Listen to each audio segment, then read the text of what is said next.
Assalamualaikum warahmatullahi wabarakatuh. Kami dari kelompok D akan mempresentasikan hasil kerja kelompok kami dengan studi kasus manajemen stok barang dari toko sepatu online yaitu Forkaki. Sebelum masuk ke pembahasan topiknya, saya akan memperkenalkan diri saya dan anggota kelompok saya. Yang pertama, saya sendiri yaitu Nazila Waidia dengan NRP 1621045. Saya Tri Rahi Perwanti dengan NRP 16202101. Saya Windy Laudy Putri, NRP 16 2021-040. Saya Wahyudi dengan NRP 162021-042. Selanjutnya, kita akan memasuki pembahasan topik yang pertama, yaitu struktur organisasinya. Stakeholder, stakeholdernya itu atau klien, yaitu Prasparna Mulia. Yang kedua itu ada manajer proyek saya sendiri, yaitu Nazla Wedia. Yang ketiga ada UI UX designer, ada dua anggota, yaitu Zaidan dan Salwa. Yang keempat ada quality control, yaitu Tri Rahayu Puranti. Yang kelima ada sistem analis, yaitu Edi. Dan yang keenam itu ada software developer yang ada beranggotakan tiga anggota. Ada Windy Laudi Putri, Haikal, dan Lutfi Ramadan. Selanjutnya di sini ada beberapa divisi di dalam struktur organisasi ini. Kedua ada yang ketiga ada divisi analis, yang keempat ada divisi pemrograman. Selanjutnya, saya akan menjelaskan daftar stakeholder yang ada di dalam proyek ini sendiri. Pertama di sini ada Prasparna Mulia, yang posisinya itu internal perusahaan, lokasinya internal, dan untuk daftar stakeholder dari Nazila sampai Wayudi ini sendiri, posisinya itu tim proyek dan lokasinya eksternal. Selanjutnya kita akan memasuki bagian gambaran umum proyek. Yang pembahasan pertamanya itu situasi dan masalah yang akan dijelaskan oleh Tri Rahayu Purwanti.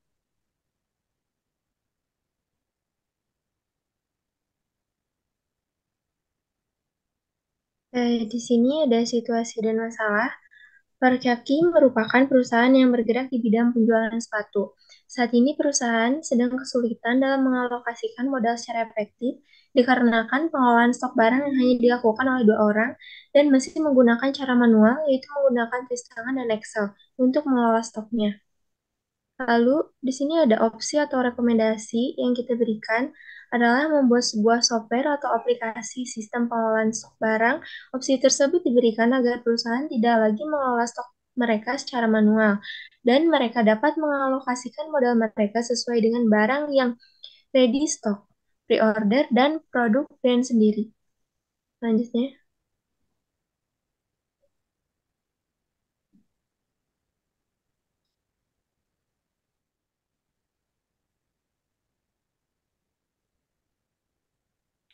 Lalu di sini ada tujuan bisnis dari perusahaan setelah proyek dilaksanakan, yaitu supaya mendapatkan perhitungan modal yang tepat agar tidak ada kesalahan dalam mengalokasikan modal untuk merestok kembali barang-barang.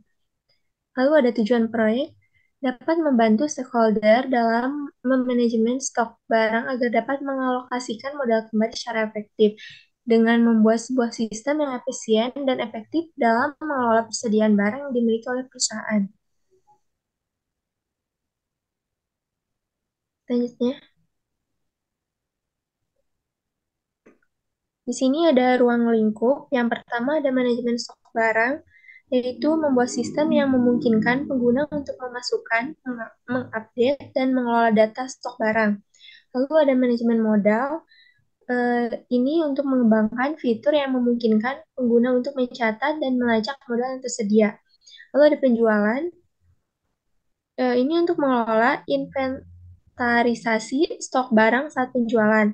Lalu ada pemantauan ketersediaan stok untuk menyediakan pemantauan waktu nyata atas ketersediaan stok barang. Dan yang terakhir ada analisis ketersediaan stok dan modal. Ini untuk menyediakan laporan dan analisis terkait dengan stok barang dan modal. Selanjutnya, saya akan menjelaskan ringkasan jadwal dan biaya dari proyek ini sendiri.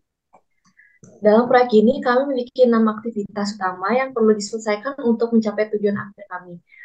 Yang pertama itu ada perencanaan dan analisis. Dalam perencanaan analisis ini kita akan memakan waktu 5 hari dan estimasi biayanya itu 1,6 juta dan durasi kerjanya itu 40 hari.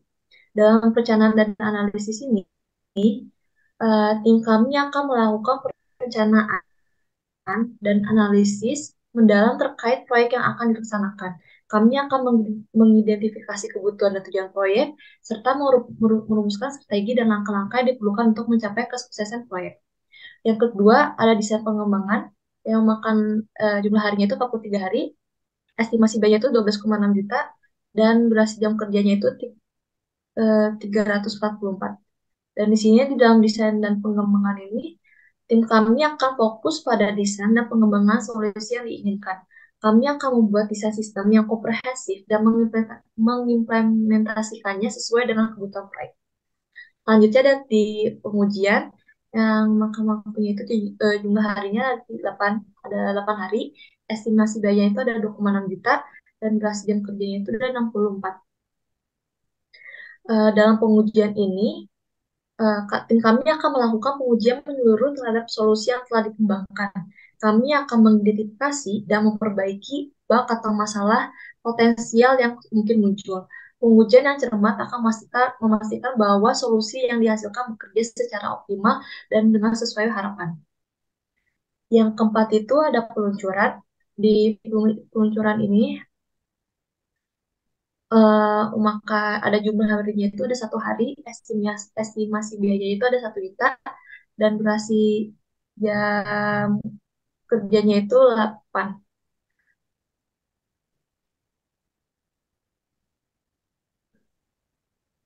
Di sini pada tahap ini tim kami akan menyelesaikan semua tugas terakhir terkait dengan proyek. Kami akan melakukan peninjauan akhir, memastikan semua dokumen dan artefak proyek sudah lengkap, dan menyelesaikan semua tugas administrasi terkait. Dan di sini terakhir ada manajer proyek. Kenapa di sini manajer proyeknya itu terpisah sendiri dari aktivitas itu sendiri? Karena manajer proyek itu eh, ada dari tahap awal sampai tahap akhir. Di sini jumlah harinya itu 64 dan estimasi biayanya itu 35 juta dan durasi jam kerjanya ada 512. Di sini ada estimasi biayanya semuanya itu 54,6 juta dan makan waktu jumlah harinya 64. Selanjutnya, eh, kami akan masuki bagian project plan. Dan ada pembahasan pertamanya itu deskripsi produk yang yang dijelaskan oleh Wayu di sini.